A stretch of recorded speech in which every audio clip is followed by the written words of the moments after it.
Welcome to Factor the Future podcast. This little podcast is a little bit different than what we've done in the past.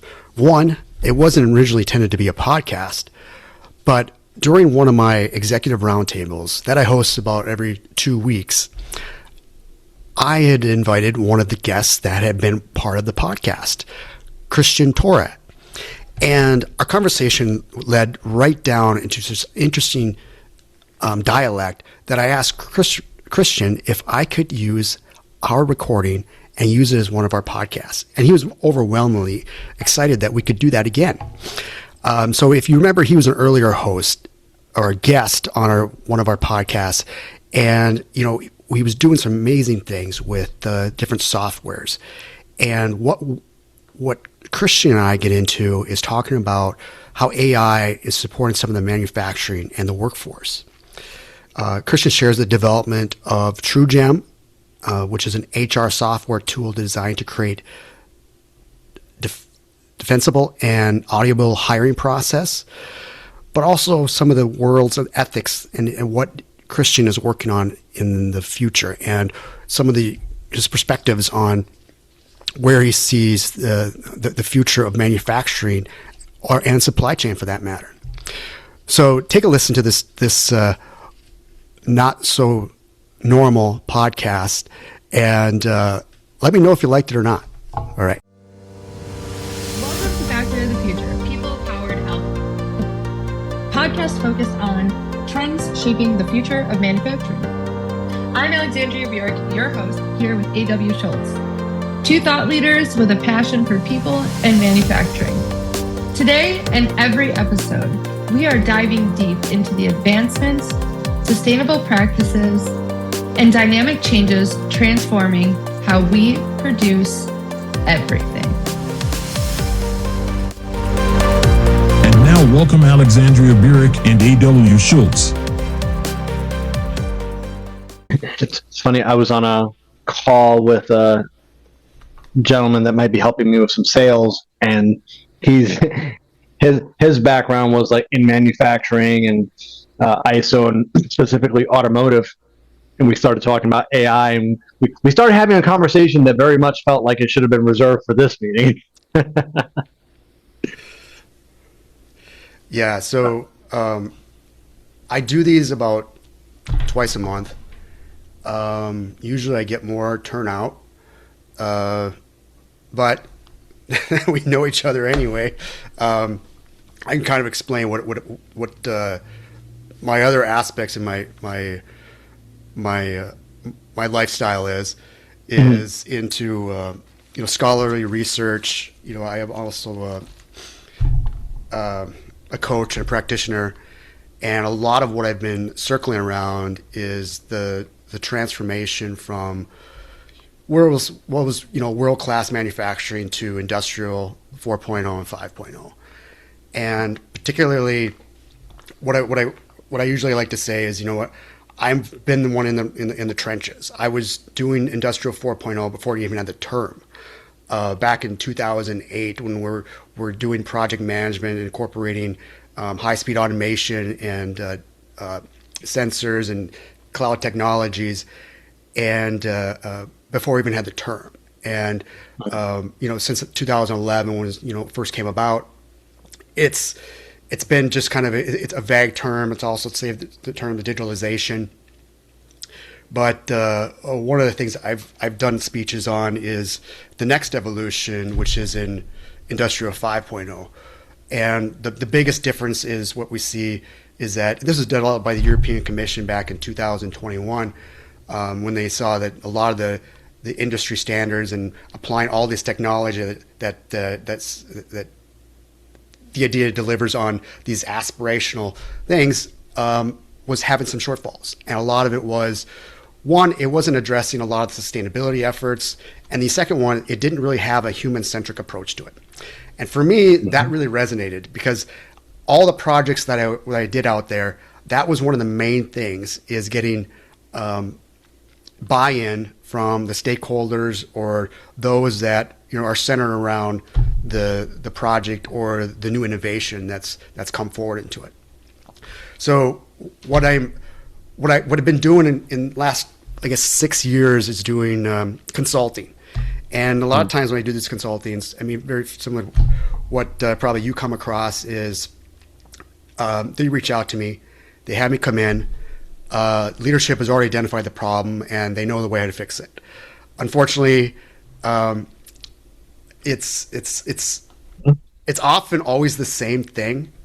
I'm going to say it is always the same thing. I'm very biased about it, and you're very to the point also. But and I've come around with a new approach where I'm particularly reaching out to individuals that have an interest into how technology is evolving and the maturity levels of those organizations. So I do these in roundtables, and one of the goals I'm hoping to do is bring into I'm working on it's a 3-hour workshop that I'm pulling together with like-minded individuals like yourself and other people that I reach out to join this conversation, where I share a lot of what I've found in some of my research that I'm working on, and just kind of eye-opening things of a resource to go to, of understanding that back in the 1960s up to maybe the 2000s, Toyota production systems, world-class manufacturing, TPM, lean methodologies, Six Sigma, they are proven results processes. However, we are a society today that we want to move fast, and those aren't necessarily the tools that executives, organizations want to pick through and go through these 18 to 2 year journeys. So one of the things that I put together is what is Industry 4.0. So you're incorporating technologies, but you're also bringing a human-centric and the people approach to it. So for me, I do these roundtables, and I give an opportunity to talk about what have you seen out there's working. And for myself, I start off with is just I also do a lot with maintenance planning and scheduling. My organization is called the Maintenance Reliability Institute, and what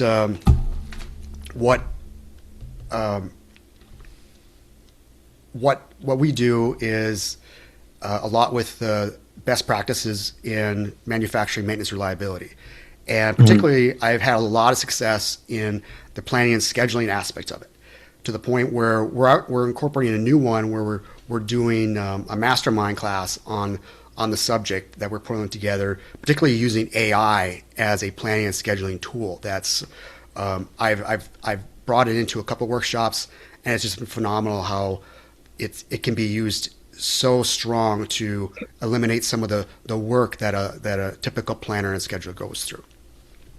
Are you using, so when you say you're using AI for that maintenance planning, is it integrating with an existing system? Is it a standalone system? Is it like a wrapper on and obviously if you can't give details on how it's built, but is it a standalone tool, like a SaaS platform? Is it a process? Like there's a lot of ways to integrate AI into a function like AI, that. And it's just making them feel comfortable with it. Because a lot of the organizations, I'm surprisingly, they come into, and they're skeptical of it. And a lot of organizations, they don't allow it. So what I've been showing them is that a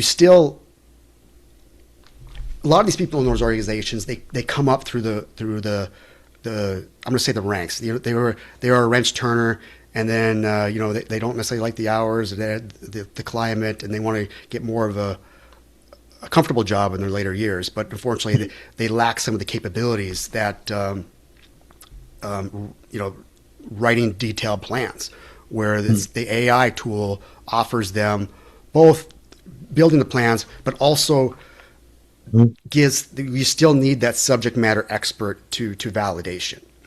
And that's been part of what we do.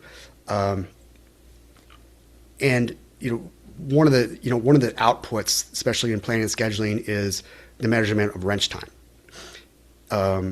And it's a lot of that is dictated on having a good plan and schedule. So that's a lot of what I do as far as some of the deliveries on that. But for me, kind of where I'm trying to go is in the 4.0. So working with the maintenance team, but also elevating it to the operations team, regional teams, and et cetera. Yeah. You mentioned, the focus on human-centric processes, and the conversation that I was just having with the gentleman before this call, we were talking about actually a software that I had developed, which is for candidate screening. So it is an HR tool that is built to be a defensible, auditable layer between the broad general applicant screening and the final hiring decision.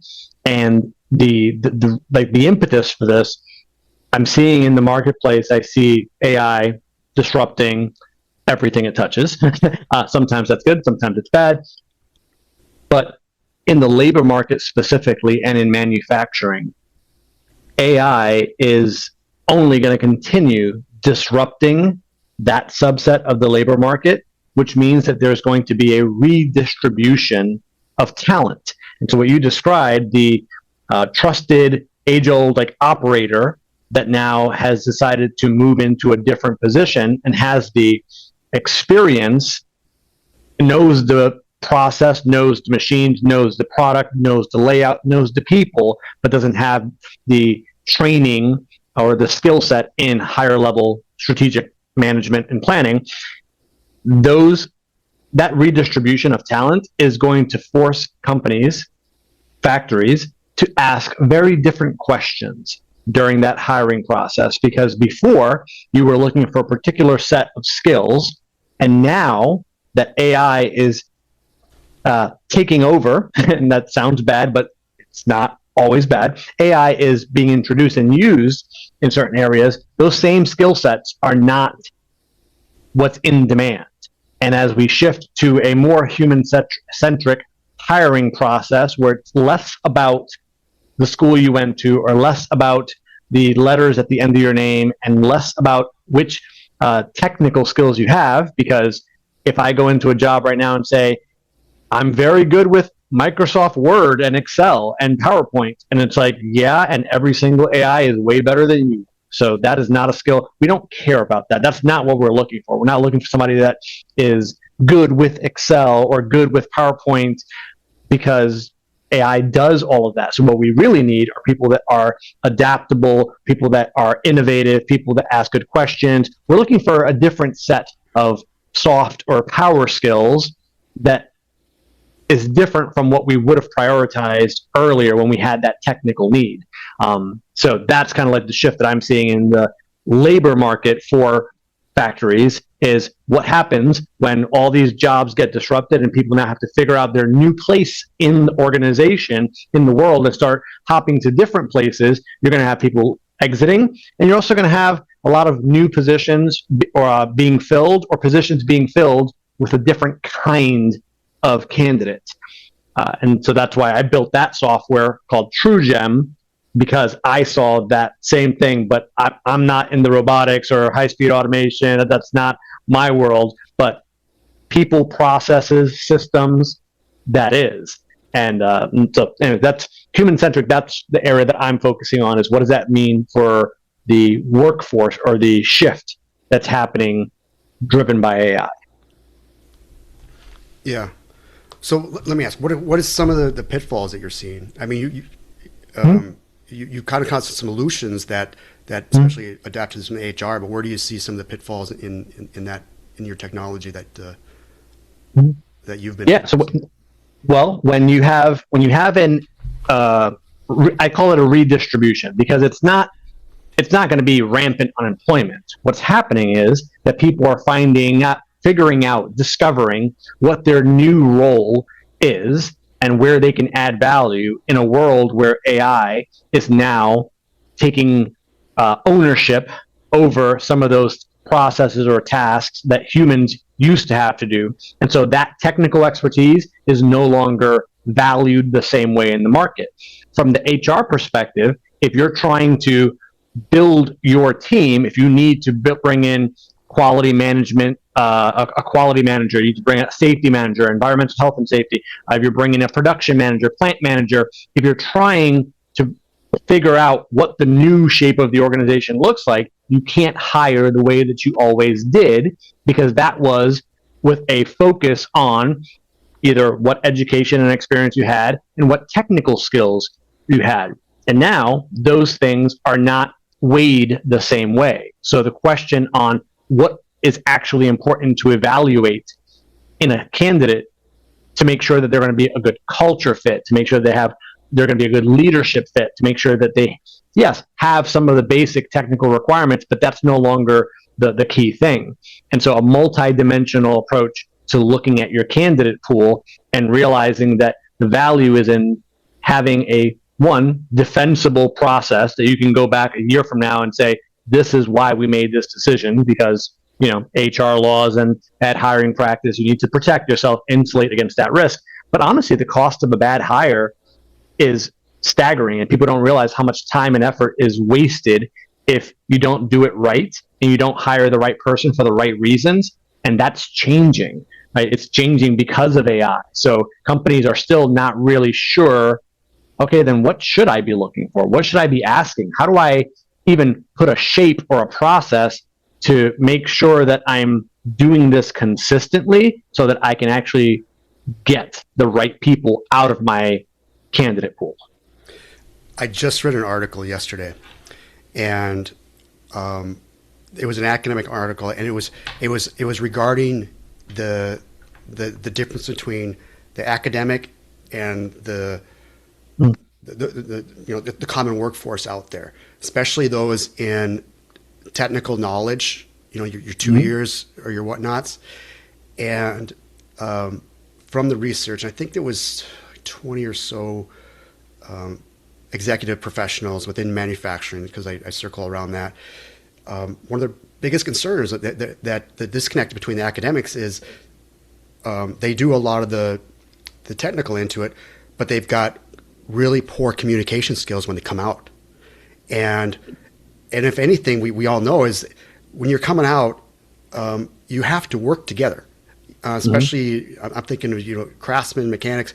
They're always 2x2s, so or 1x1s, or partners up into it. And if you're not communicating well, you don't have the right kind of delivery or people skills, because they're going to be asked questions, and particularly if you want to move on into, like I said, the planner or schedulers. Those are usually kind of picked out a little bit. They've got to have some sort of capabilities because you have to work with people. And I thought that was kind of interesting. The other thing I found is, I read this also a couple days ago, is that a lot of the academics, a lot of the degrees are still in liberal arts or business management, and STEM has been relatively flat, where particularly in the manufacturing communities or in technology communities, that's a warning sign.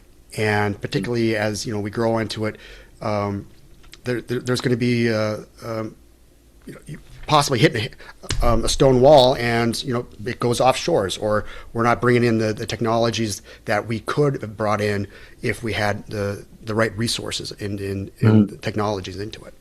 So I'd be curious what your thoughts on that are. Yeah, I mean, the aging workforce, that's another force at play. And it used to be, if you would have asked me 5-6 years ago, what happens in that scenario when you hit that wall, when you no longer have the depth of technical skill that we would like to have, and then the risk becomes offshoring? Absolutely. I mean, that was the story of globalization for at least the last 20 years. Now, the question becomes, is this something that we offshore, or is this something that a different set of skills can scale it more effectively, more efficiently? So if I can't hire 10 engineers, can I hire 2 and equip them with the tools to do the job of 10? And that is now a realistic option, which it does require at least awareness. It requires a certain maturity in understanding of the AI space. It requires not falling for the next shiny thing or being so simple-minded as to think that, well, I gave him a ChatGPT license. Isn't that enough? That's not what we're talking about here. But if you have that, you can get more done with fewer people, and that is an option now that wasn't really on the table 5 years ago. So I think that's a counter force there that may slow down the offshoring. The thing that would still drive that is that if that same labor market or the workforce that exists outside the United States is also taking advantage of AI, then the question shifts to, well, can I have one senior person that doesn't have any technical skills, that has a lot of people and management skills, running a diversified team around the globe of 3 to 5 people that can do the job of 50, right? The math, depending on what the actual task is, it's alluring, it's intriguing. There's a lot of potential there, but there's also the risk of getting it wrong. So old school manufacturing, when it comes to tasks that are high risk, they're probably less likely to jump on that overseas. For jobs that were in-house, let's say your preventative maintenance, right? You have, or health and safety. You're not going to outsource that to random person in another country to be responsible for the health and safety programs in your facility. So it depends on what kind of tasks we're talking. Administrative tasks, yes, sure. Customer service, call centers, scheduling, invoicing, collection, all types of administrative processes, those lend themselves well.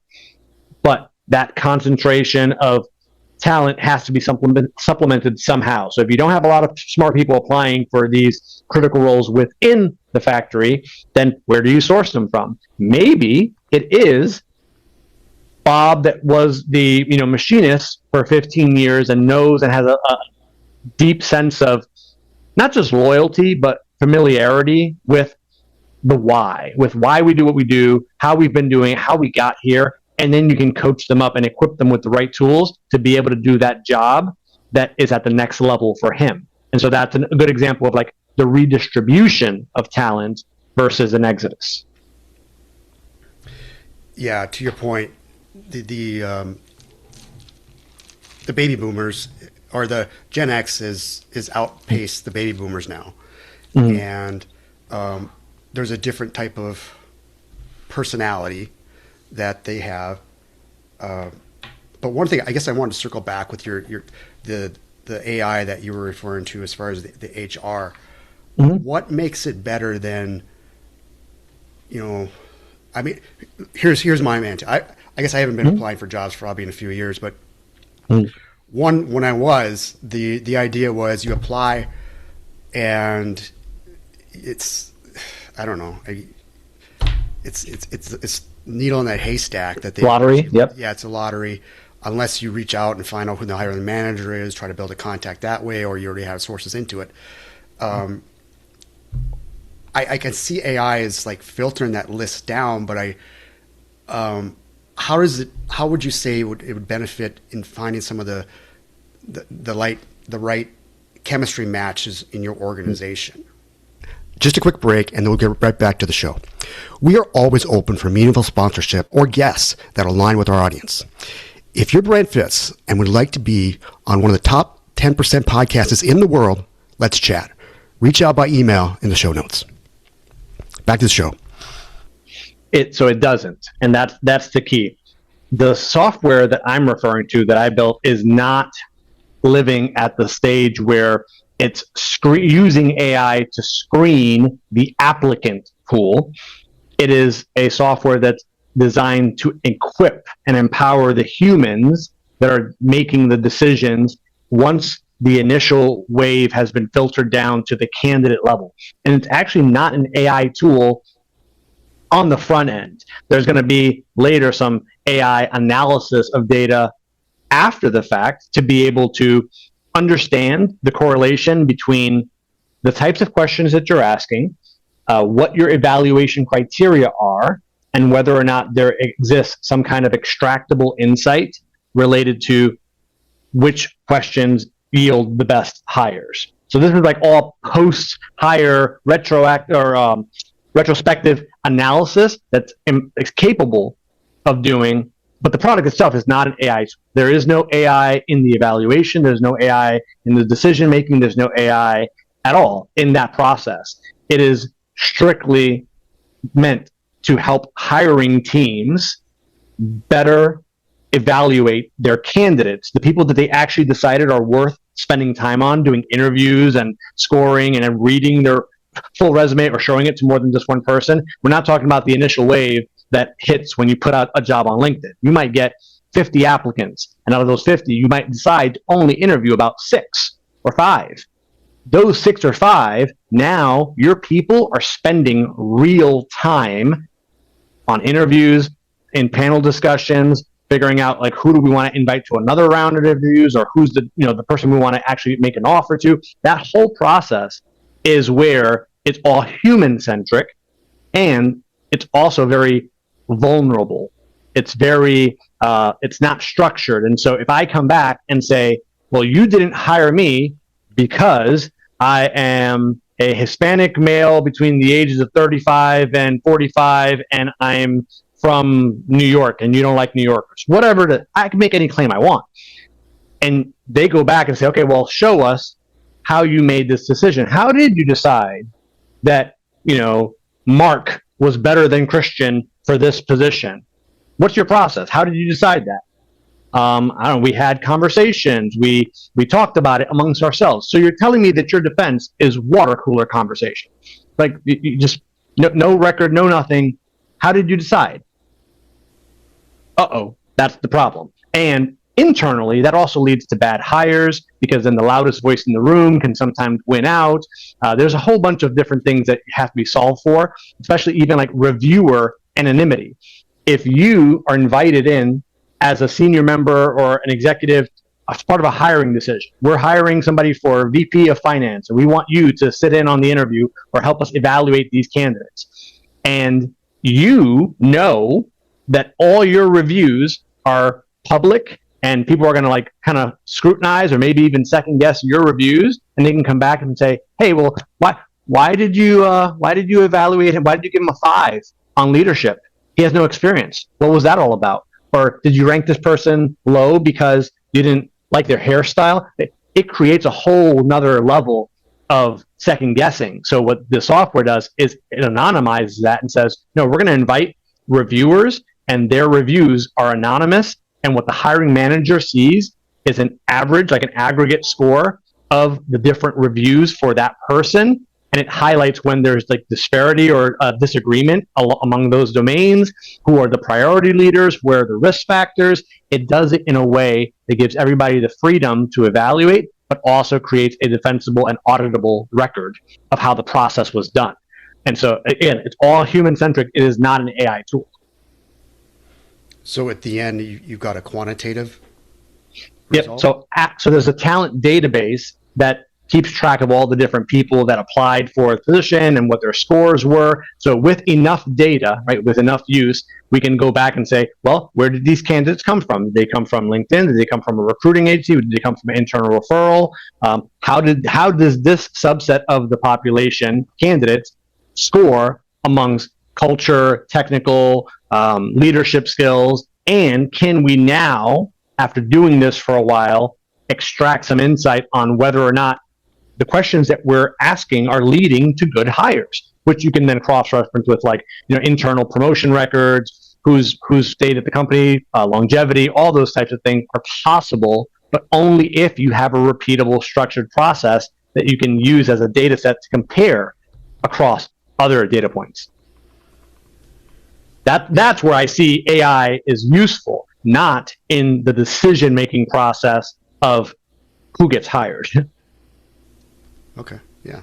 Well, that's interesting. I don't think there's a lot. I haven't done a lot of research into that, so I can't really speak on the hiring process. Other than I don't think it's very good yet. I think it's gotten even worse. But that's just my thought on it. This came from my experience when I was serving as the director of operations. I was invited into a lot of hiring decisions, even if the person wasn't going to be my direct report. And what I saw was every single time it felt like we were doing it for the first time. Well, how many people are we inviting? How many people need to sit on there? What are we asking? Are we all asking the same questions? Are we going to score them? Are we evaluating them? Are we just having a conversation and deciding informally who we think is best? Are we doing one-on-ones? What is going on here? So again, 6 months, a year, 2 years from now, good luck explaining or defending that process if something was ever called into question. And to me, that was like the big flaw in the process that I saw when I was sitting in that role. And I decided to build something to solve it. We talk about this, and I was just bibliography on Elon Musk. One of the things that he interviews most of the employees that he hires, which is a huge amount. But if you have to imagine that if you're bringing in a candidate that you think is hire worthy, and you bring it to Elon Musk, and like they prep him, it's like, don't worry if he's not paying. It looks like he's not paying attention. He's looking down, doing something else. He will ask questions at the end, and but at the end of it, you certainly want that strong candidate because you're putting your name on it at that point. So I think that is probably a still strong tool. That's I've been part of those in a little bit, but just for the fact he goes through that many interviews is pretty impressive. My aspect of it.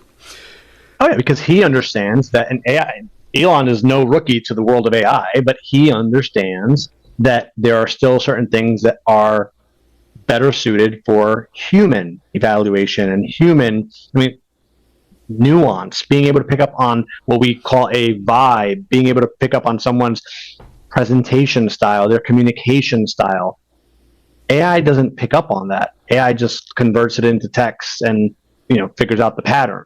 But if someone shows up and you're hiring them for a sales position, that's very different than a back-end office position. And when you're interacting with that person, that's when you're going to be making different types of calculations and determinations on this person's hire worthiness that AI cannot do. Yeah. So, yeah. Okay. It's fun. I brought it up because I'm like, AI is going to be the one of the factors that drives this redistribution of talent, which then creates an even more urgent need for these types of tools. There's going to be more hiring activity. Everybody's talking about how people are losing their jobs. What they're not talking about is that when someone loses their job, humans are not built to just give up, bury our head in the sand, and call it a day. If you lost your job right now, would you, God forbid, take your life? No, you'd probably go out there and figure out what other job you could apply to where your skills, your experience would be an asset to that company, and you're going to go apply to different places. So as AI takes some of those tasks and makes it so that we don't need as many people focused on that type of work, there's going to be a redistribution and a flurry of hiring activity. And now you have a labor market that has a lot of highly skilled individuals that need to find a new home doing a different thing. And in order to pick up the right people and scoop them up, you got to ask a different set of questions. And you got to show what those questions were and be able to stand by it and defend it. Good. But so that's what I've been doing. That's what I've been working on since we last spoke. This is Factory of the Future, and we are out of here like finished goods. Stay tuned for our next episode of Factory of the Future, where we're exploring groundbreaking techniques and behaviors that are reshaping industrial landscapes. Don't forget to subscribe and leave us a review and help others discover cutting-edge insights transforming manufacturing as we know it.